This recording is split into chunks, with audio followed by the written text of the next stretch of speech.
Why do you think that people in Azerbaijan do not have free media and opposition? Because this is what I'm told by independent sources in this country. Which independent sources? Many independent sources. Tell me which.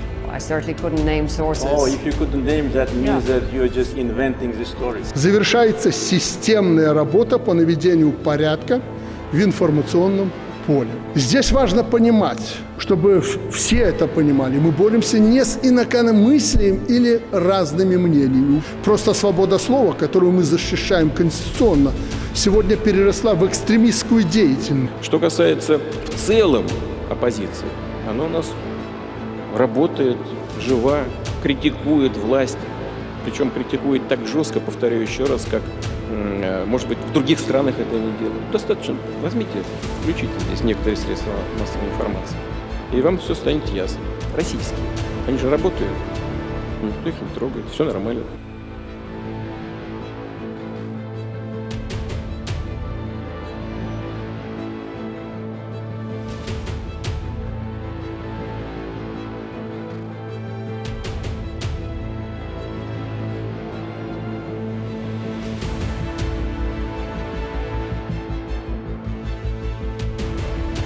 Я в Беларуси объявлен на межгосударственный розыск. Независимую журналистику в Беларуси считают экстремизмом, чем-то опасным, да, и объявляют нежелательными нашу деятельность. Несколько десятков моих коллег сидит в тюрьму за то, что они просто делали свою работу. И, в общем, очень понятно, что, и у меня тоже, собственно, срок 8,5 лет в России за то, что я делала, и, другого выбора не уехать не было. We are journalists, we criticize the government. Some people think that we are brave or something, but at the end we are human beings, and you want to continue, you want to live, and it's okay to feel afraid sometimes.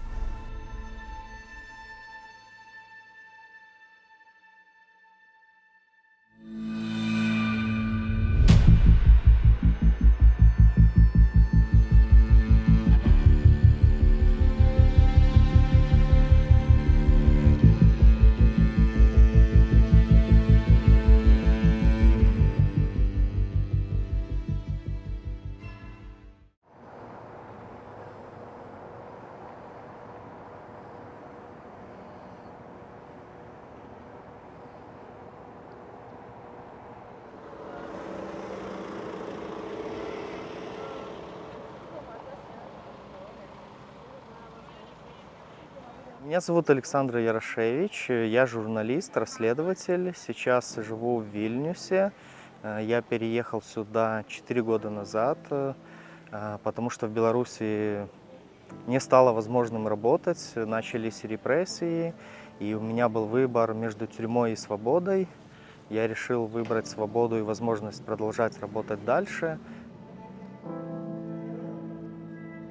Наверное, с зимы 2020-2021 года я жил в таком постоянном стрессе, страхе, что сегодня ко мне придут и заберут.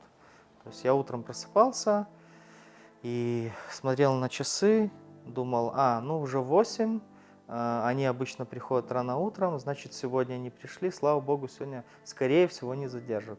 Надо было как-то отвлечься, и мы решили поехать в отпуск в Украину.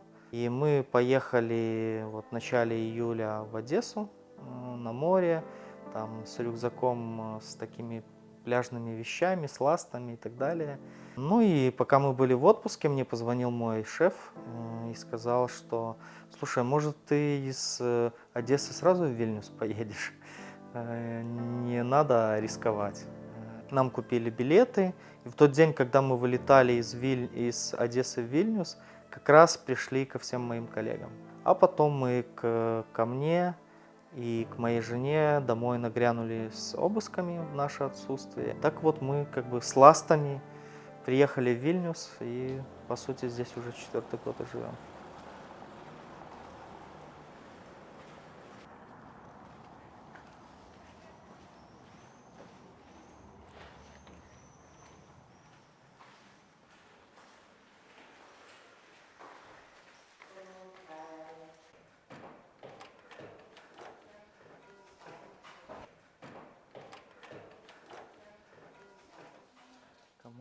It's my best friend, Pikis. Pikis. Pikis. Pikis.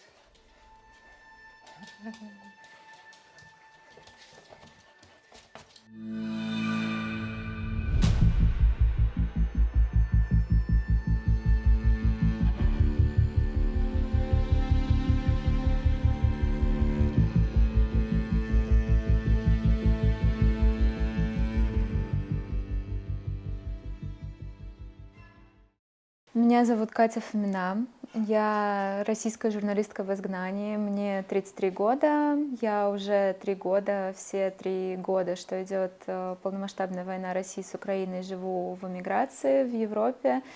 Я продолжаю работать журналисткой. В данный момент я работаю корреспонденткой на независимом телеканале «Дождь». Я уехала из России 3 марта 2022 года. С одной стороны, я хорошо помню этот день, с другой стороны, нет, потому что это самое начало полномасштабного вторжения, когда еще не было понятно и предсказуемо, что это затянется так надолго, но тогда уже было понятно, что все это серьезно и что нужно уезжать. И я собиралась буквально за один день. Я жила в Москве всю свою жизнь.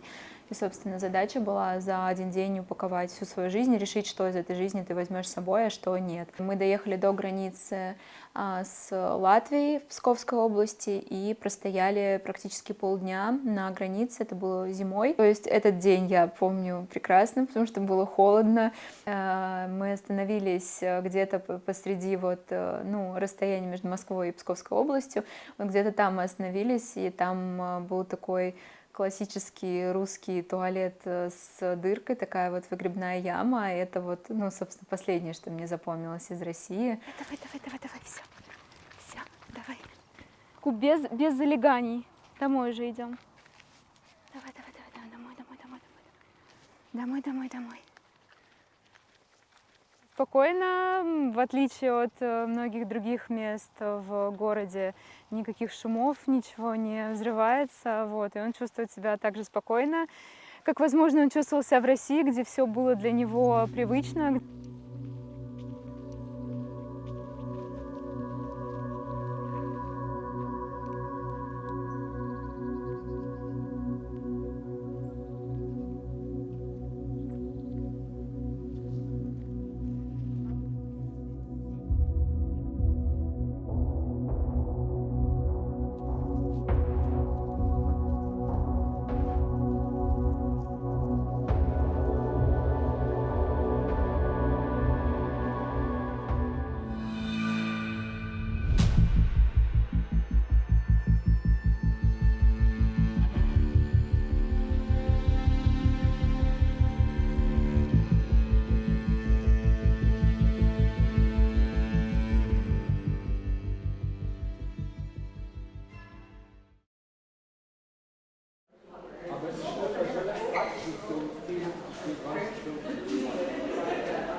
I am Fatima Karimova. Originally, I am from Azerbaijan, and now I live in Berlin. I'm operating in exile for 8 years. I'm co-founder of and editor-in-chief of Microscope Media. It's also the media that, together with my colleague Javid Abdullayev, we launched it in exile when we were at the refugee camp. It's already 8 years that I don't visit Azerbaijan. I was not expecting that I would leave my country almost forever, so I don't know. Still, I don't know whether we will be able to back to or not. So when you are not allowed to go somewhere, so psychologically it affects it completely different way. So you start to thinking about constantly that, okay, I would like to see this place, I would like to see this person. That's why the first years it's a bit difficult. And I'm sure that other exiled journalists from all countries, they also go through the same process. And then you just start to get used to this situation that, okay, I cannot completely. And it's also kind of, I would describe it like a choice. So either you would be arrested and you will spend some years in prison, or you would got used to feel this missing, to visit your country freely.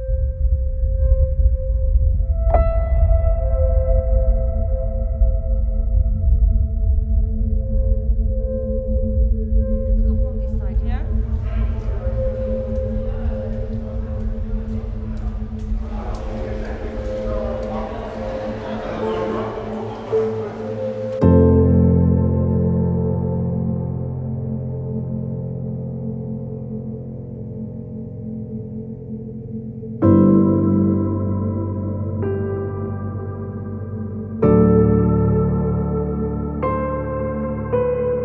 В Беларуси очень плохая ситуация со свободой слова, она задушена. В тюрьме находится около 40 моих коллег из разных СМИ, независимых, а в государственных СМИ, либо в СМИ, которые такие, скажем так, негосударственные, вы не прочитаете критику власти.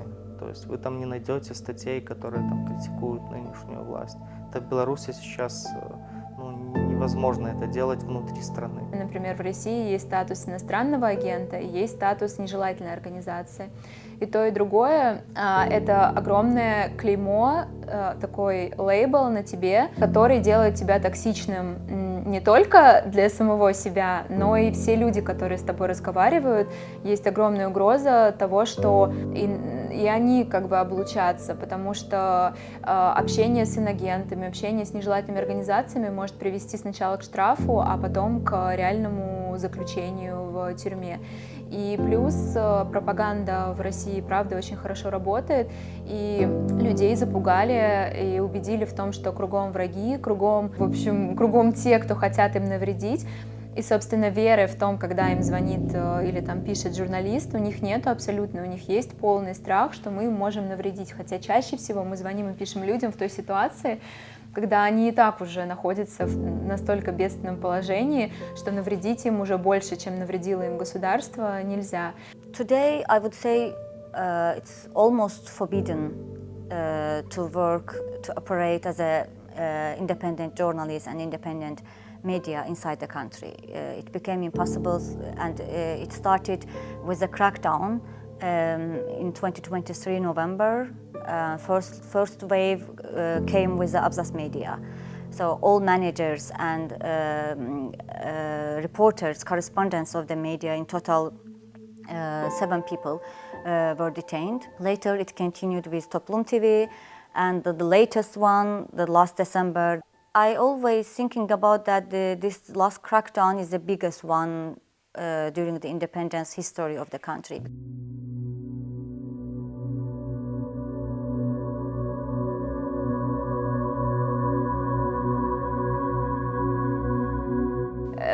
Российские власти считают преступниками нас, потому что мы выступаем против текущего режима, мы мешаем проводить им вот эти вот свои военные операции.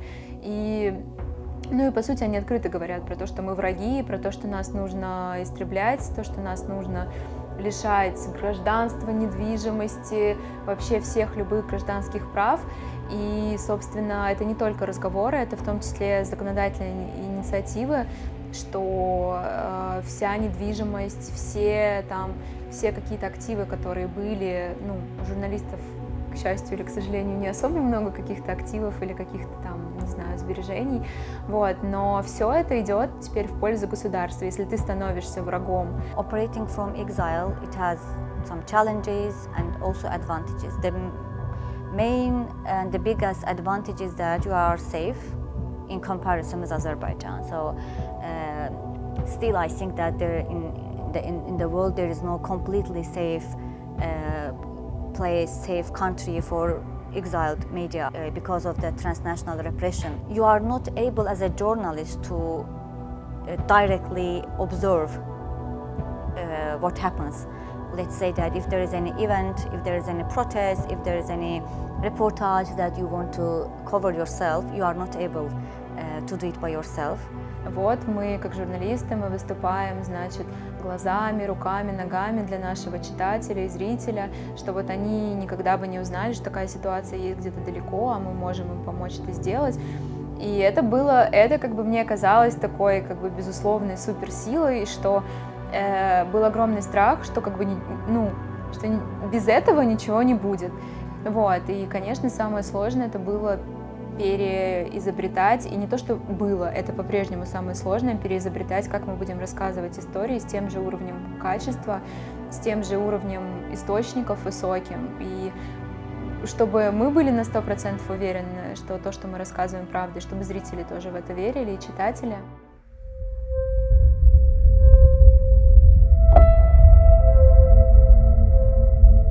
Почему ты больше всего скучаешь? По свободе. Не знаю, мне кажется, здесь свободы, в принципе, хватает. Ну нет, просто в Беларуси такая особая свобода. Такая...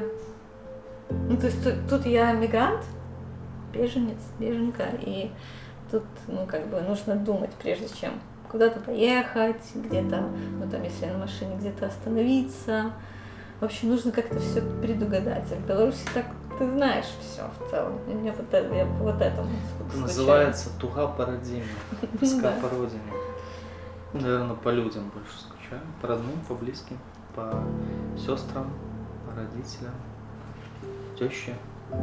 I have a best friend that I know her since 2008, and it's already 7 years that we haven't met with her. And each year, especially on the eve of our birthday, so we have just 1 day difference on our birthday. She was born on 18th of November, and next day it's my birthday, and we always talking about some plans. Okay, let's do everything that we can done, and next year we will celebrate it together. Что как бы из этого можно вынести, я не знаю, позитивного слова тут вообще оно не подходит, но у меня стали крепче дружеские связи. Я поняла, насколько ценно в такой тяжелой ситуации, насколько важно дружба с близкими людьми, насколько это может спасти тебя, от депрессии, от выгорания, от вообще всего чего угодно, потому что когда ты работаешь в такой повестке, оставаться морально здоровым и психически здоровым человеком это невозможно. Но что помогает, это друзья и это вера в то, что ты делаешь правильные вещи, что твои ценности, они не меняются. И вот на этой полке я собрала несколько вещей, которые напоминают мне о России. У меня нету никаких фотографий из России, потому что я думаю, это было бы для меня слишком больно и тяжело каждый день их видеть. Но здесь вот есть вышивка, которую сделала моя мама. Здесь написано: «Делать то, что ты любишь, свобода, любить то, что ты делаешь, счастье». Я мечтаю в таком случае. Мне бы хотелось, чтобы у меня хотя бы какое-то время, хотя бы ненадолго в моей жизни была возможность пожить, обычной жизнью, пожить со своей семьей, просто испытать какое-то обычное человеческое счастье. Просто мечтаю, правда, хотя бы в какой-то день, хотя бы в какое-то время, вернуться к своей семье. Если честно, я мечтаю на самом деле хотя бы на 1 день вернуться до войны. И пожить ту жизнь, которая... она тоже сейчас. Она тоже была сложная, достаточно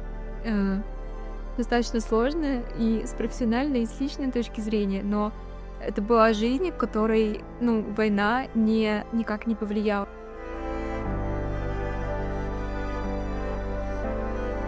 Last year I read one book from Georgian author. It's called Ace Life.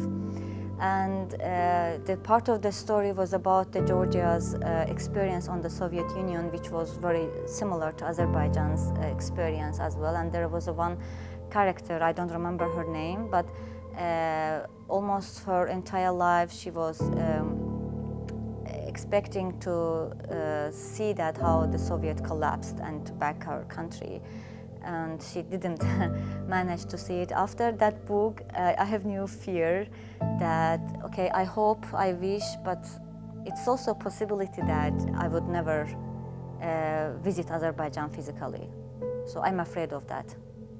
Как я говорил, ну, передо мной был выбор: либо сесть в тюрьму, либо быть на свободе и продолжать свою деятельность. И я выбрал второй вариант — уехать из Беларуси, хоть это такое было болезненное решение, и жить в другой стране, и продолжать доносить людям правду, а эта правда людям нужна, то как бы смысл, наверное, как-то, уехав за границу, пытаться скрывать, да, как бы. Но чем в России становится репрессивнее, чем становится сложнее, тем и людей сложнее заставить молчать. Многие из них молчать уже не могут. Ну и, собственно, мы для этого тут как тут, чтобы они смогли рассказать об этом.